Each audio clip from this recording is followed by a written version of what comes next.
বাড়ি ফিরেছেন অনুব্রত মণ্ডল দীর্ঘদিন পর। আর অনুব্রত মণ্ডলের এই বাড়ি ফেরার আনন্দে উচ্ছ্বসিত দলীয় কর্মী সমর্থকরা। সেই ছবি নজরে এসেছে বাড়ির সামনে। বিপুল কর্মী সমর্থকদের ভিড় ছিল, আর সেই ভিড়ের মধ্যে থেকেই কোনো ক্রমে গাড়ি থেকে বেরোন, তারপর বাড়িতে ঢুকে যান।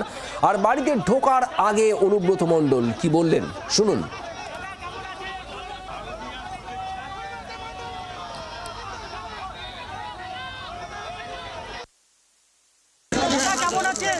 ভালো আছে।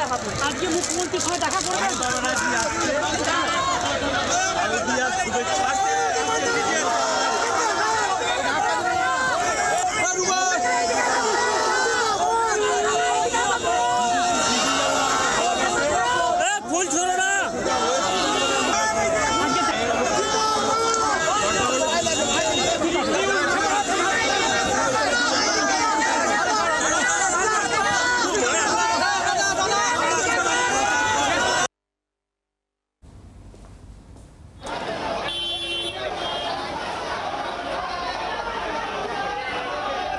অনুগামীদের উচ্ছ্বাস, তাদের চিৎকারে অনুব্রত মণ্ডলের গলা খুব একটা শোনা গেল না, তবে শারদীয়া শুভেচ্ছা জানিয়েছেন অনুব্রত মণ্ডল, সেটা স্পষ্ট।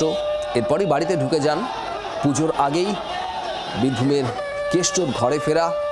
উচ্ছ্বসিত দলীয় কর্মী সমর্থকরা, উচ্ছ্বসিত অনুগামী পরিবারের লোকজন, স্থানীয়রাও।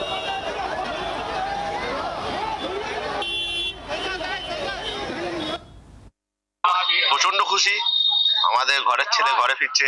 কাকা পুজো দেখবে, আমরা পুজো দেখবো আনন্দতে। আমাদের একটা দুঃখ ছিল যে পুজো দেখতে গেলে কষ্ট হতো, কাকা জেলে থাকতো, আমরা পুজো দেখতাম, খুব কষ্ট পেতাম।